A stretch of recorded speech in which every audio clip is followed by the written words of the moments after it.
یا اللہ۔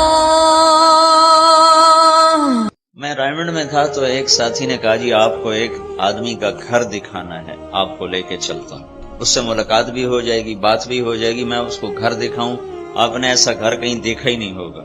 چلے گئے اس کے گھر، آگے کوئی 2-2.5 ایکڑ میں گھر میں اس نے جو بنایا ہوا تھا باغیچہ، واقعی میں نے ایسا کہیں نہیں دیکھا۔ پاکستان میں تو کہیں نہیں دیکھا، باہر دیکھا ہے، لیکن پاکستان میں ایسا کہیں نہیں دیکھا۔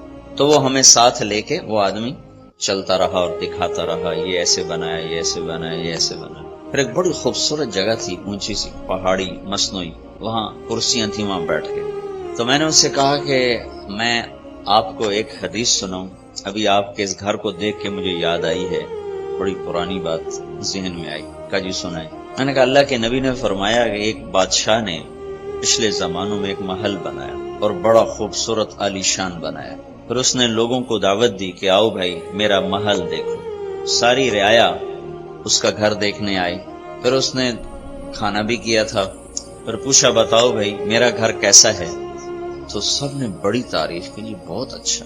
2 آدمی پیچھے بیٹھے ہوئے تھے، وہ چپ، تو بادشاہ کی نظر پڑی، بھائی یہ نہیں بولے، تو اس نے ان سے پوچھا بھائی تم نہیں بولے ہو، تم بھی تو کچھ بتاؤ کہ یہ کیسا ہے۔ وہ کہنے لگے جی آپ کے گھر کی جتنی تعریف کی جائے اتنا ہی کم ہے، لیکن اس میں 2 بڑے نقص ہیں، 2 بڑے عیب ہیں، وہ اگر نہ ہوں بس پھر تک گلی کوئی نہیں۔ تو لوگ بھی متوجہ ہو گئے، بھئی کون سا 2 عیب ان کو نظر آئے ہیں۔ سونے چاندی سے تو اس نے گھر کو مزین کر دیا، موتیوں ہیروں سے اس نے اس کو روشن کر دیا۔ تو بادشاہ نے پوچھا کیا ہیں وہ 2 عیب؟ کہا جی پہلا نقص اور عیب تو یہ ہے کہ اس گھر کا بنانے والا خود مر جائے گا ایک دن، اور دوسرا عیب یہ ہے کہ یہ گھر اجڑ جائے گا ایک دن، باقی سب ٹھیک۔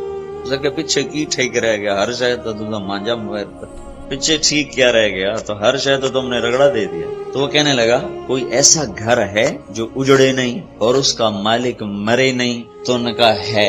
کہ وہ کدھر ہے؟ کہ وہ یہاں نہیں، اس کے لیے پہلے مرنا پڑتا ہے پھر وہ ملتا ہے، وہ جنت ہے جہاں جانے کے بعد کوئی نہیں مرے گا۔